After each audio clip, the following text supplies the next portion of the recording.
సంగతి ప్రతి ఒక్కరికి కూడాను అర్థం చాటి చెప్పాల్సినటువంటి అవసరం ఉంది. ఈ రోజున భారతదేశం మొత్తం ప్రపంచానికి ఆ విషయాన్ని చాటి చెప్పింది. ఈ భిన్నత్వంలో ఏకత్వం ఏదైతే ఇక్కడ కూర్చున్న తర్వాత మనం చూస్తే గనక ఒక గార్డెన్ లో ఒకే రకమైనటువంటి పూలు ఉంటే గనక దాని వైపు ఎవరు కూడాను తిరిగి చూడరు.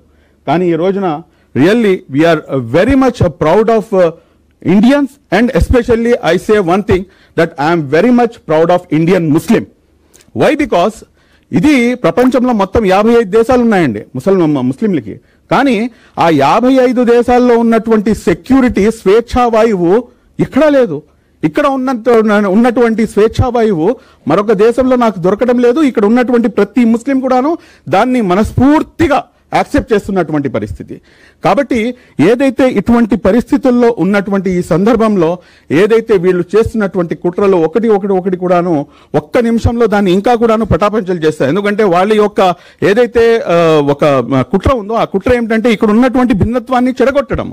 ఒక పార్లమెంట్లో నుంచొని ఒక పాకిస్తానీ సెనేటర్ మాట్లాడేటటువంటి మాటలు ఏమిటంటే ఏదైతే ఒక అంశం ఒక 3 శతాబ్దాల పాటు జరిగినటువంటి అంశాన్ని మరలా దాని గురించి మాట్లాడుతూ బాబరీ మసీద్ గురించి అక్కడ ఉన్నటువంటి ఒక పార్లమెంట్లో ఉన్నటువంటి ఒక మహిళా పార్లమెంటేరియన్ పాకిస్తాన్లో ఉన్నటువంటి మాట్లాడుతుందంటే నాకు అర్థం కాలేదు. ఎందుకంటే భారతదేశంలో ఉన్నటువంటి ముస్లింలు మేము దానికి స్వాగతించకపోయినా కానీ గౌరవించాము.